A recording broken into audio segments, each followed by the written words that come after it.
What's going on YouTube? This is Aaron here with Day 5 Aquatics, just bringing you another video. If you've been following my channel for any amount of time, you know that my passion in this hobby is really native fish. I love all native fish. I like the shiners and minnows and the darters to the sunfish. My favorite fish obviously would be these long-eared sunfish. I've kept them on several occasions and I just really love them. They are by far my favorite fish. And so I wanted to talk to you today a little bit about one of the aspects of keeping wild-caught native fish. And that is whether or not to go with live food or pellet foods. And specifically, I use pellet foods. I don't do live feedings. There's just a lot of risk, there's a lot of hassle, a lot of work involved in it, and I just don't like it. And so I prefer to switch my fish over to pellet foods and to prepared foods as quickly as possible. And so today I want to talk a little bit about my process for doing that. The reason why I think this is a big hesitation for a lot of people when it comes to getting into natives, because when you think of catching your own fish from the creek, you think of having to constantly feed them minnows or worms or things like that, having to go to the bait shop, whatever. It can be a lot of risk, it can be a lot of hassle, it can be a lot of money. And for me, I know personally that was one of my biggest hesitations when I was first getting into natives, was I just didn't want to have to constantly be buying bait fish or bait or trying to figure out ways to feed them, get them live food. I just didn't want to go through all that. So I'll tell you a little bit about my process of how I switch, specifically my sunfish. I'll probably do another video about my smaller fish, minnows and things like that, how I get them onto prepared foods. But today I'm going to talk about specifically how to get sunfish and some of those larger fish onto prepared foods. So right off the bat, when you first get your fish, it's really important that when you put them in the tank, regardless of how you caught them, if you caught them with a net, if you caught them with a trap, if you caught them on a hook and line, whatever the method that you use to catch the fish, once you get them into the tank, it's really important to give them a couple days and just leave them alone. Let them acclimate. Obviously, they're switching over to something that's completely different than what they're used to. Coming from the wild, they're not used to the refined space, not used to the close quarters, not used to people coming up and staring at them, so you're gonna need to give them some time to adjust. I don't feed them for the first at least 2, maybe 3 days after I put my fish in here. I just leave them alone and let them be, just to let them get used to their environment.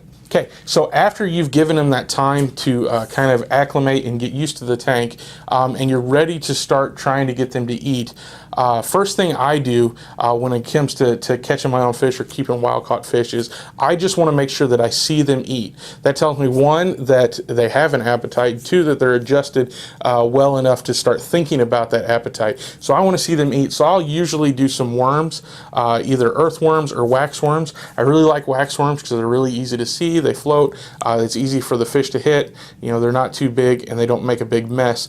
So I usually try and prefer wax worms just to get a meal in them, to make sure that they're eating and make sure that they're not too stressed to eat. Once I see them do that, then I know that it's okay for me to start trying to switch them over to pellet foods. So first thing I do once I give them that first initial feeding, when it comes to pellet foods, then after that I leave them alone for another 2 days. The reason for this is I want them to be hungry when I start trying to feed them. I want them to be looking for food. I want them to be thinking about food when I try to switch them over to pellets, and it's much easier that way than it is if I try and go straight from the one feeding, the live feeding, into the pellet feeding. So I give them a couple days, and then after that 2 days, first thing I'll do is I'll drop 1 or 2 pellets, some floating pellets in the top. The brand that I prefer is the Hikari Cichlid Gold, usually the large cichlid formula. The reason for that is it's a floating pellet. It floats for a long time. It takes it quite a while for it to sink. It's a bright red color, so it's easy for the fish to see, it's easy for you to see, and it stays up there. Even when it absorbs water and gets a little mushy, it'll still float for quite a while. And so it's easy for the fish to see, and it's a good food to start with when you're trying to transition them over. I'll leave that food in there for 24 hours. I'll leave it in there for a full day. I'll come back the next day, I'll find it on the bottom, because typically they're not going to eat the first offering. I'll find it on the bottom, I'll take a net and I'll scoop it out. And then after that, I'm going to leave them alone for another couple days. Now, the hardest part about this process is patience. Okay, so right now I've already said leave them alone for 2 days, give them one feeding, leave them alone for another 2 days, try a feeding that they're probably not going to eat, and then leave them alone for another 2 days. I'm talking, one feeding in a matter of just a little over a week, and that seems like cruelty. We don't like to leave our fish that long, to let them, let them go that long without eating. But the truth is they're going to be just fine. They're going to be okay. They can handle it as long as they were okay. As long as they were healthy when you first got them, they can handle going that long without eating. Again, the whole purpose behind this is to get them to think about food, get them really hungry, because that is what is going to help you transition them over to prepared foods. Obviously, in the wild, they don't have anything like pellets. They don't, they're not used to that. They're used to hunting and searching for their own food, and so the pellet foods is going to be something completely foreign to them, something that you're going to have to train them to take. So after I've done that first feeding, waited a couple days, done the first pellet feeding, waited a couple days, then the next time I'm going to go ahead and I'm going to try and soak the pellets beforehand. You can soak them in just tank water, that works. What I prefer to do is use Seachem garlic guard, and basically what that is the flavor enhancer. When that garlic taste, that garlic flavor hits the water, that scent of that garlic hits the water, it'll help trigger that, that hunger, that appetite in them, and so they're more likely to try the food. Chances are the first time that they actually take the food, they're just going to gum it a little bit and then spit it back out. That's fine. That's a good sign. It tells you that at least they're considering that as a food option. To me, that just tells me that it's just going to take a little bit more patience than they're going to take it. So I go through this process. I try and feed them a couple, throw a couple of pellets in, wait a day, take it out, then wait another day before I feed them again. And so I keep going through this process until eventually, at least 95% of the time, they're going to go ahead and start taking those pellets. And like right now, my fish take the pellets, no problem. It does take a little while.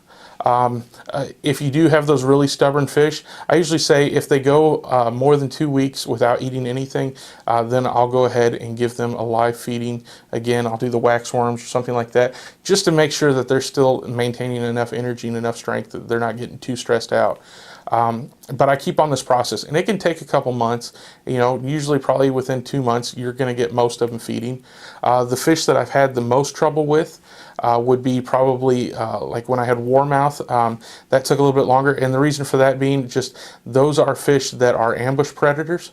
They're used to sitting around and waiting for prey to swim by and then, jumping out and grabbing it, because you'll find warmouth typically in, less than 12 inches of water, and, what's sitting among like grass or whatever plants, waiting for fish to come by.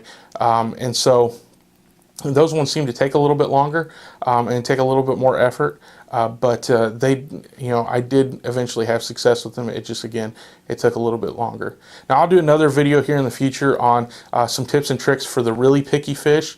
There's a couple things that you can do that I won't get into in this video. Yeah, this works. This process that I've used works probably 95% of the time. And then once you do get your fish switched over to pellets, that's usually when I upgrade to a higher quality pellet. I like the Hikari Cichlid Gold for getting them trained onto pellets, but I don't like it as a long-term option just because I think there's some better things out there. I really like Omega-1 Supercolor Cichlid pellets. I use the sinking kind, the large cichlid sinking kind, because I have a turtle, and the turtle will nab any floating pellets before the fish get to them. So I use the sinking kind, but you can use the floating kind. That works really well for sunfish, just because they can be surface strike. They can nab things at the surface. They like to grab bugs and stuff like that hit the top of the water, so they're used to hunting like that. So the Omega-1 Supercolor Cichlid, and then I like New Life Spectrum as well. Their Thera A cichlid, or Thera A pellets, really like those. But yeah, there's a lot of high quality options. You just have to do your research. But yeah, so that's my method. That's my process for getting my fish onto pellets. And again, I don't do any live feedings. If you do want to do some live feedings, I would make it as sparingly as possible. Just because you don't want to start feeding them a bunch of live food and then run the risk of them becoming picky again, and then you got to go through the process all over again. Don't necessarily have to start over at the beginning, but it does, they can decide, that they just want to go back to live feeding and, you're stuck with trying to reacclimate them or recondition them to take that pellet food.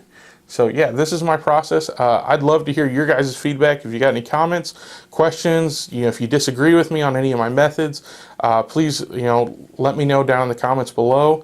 If you like this video, please hit subscribe. I'm going to try and do a lot more native fish keeping videos, how-tos, collecting videos here in the future. I've got one video up of me collecting fish from last year. That seemed to be kind of a popular video, so I'm going to try and do a bunch more of that, because I do that as often as I can in the summertime. Summertime's really busy, but I do try and get out as much as possible. So yeah, thanks for watching, guys, and we'll catch you later.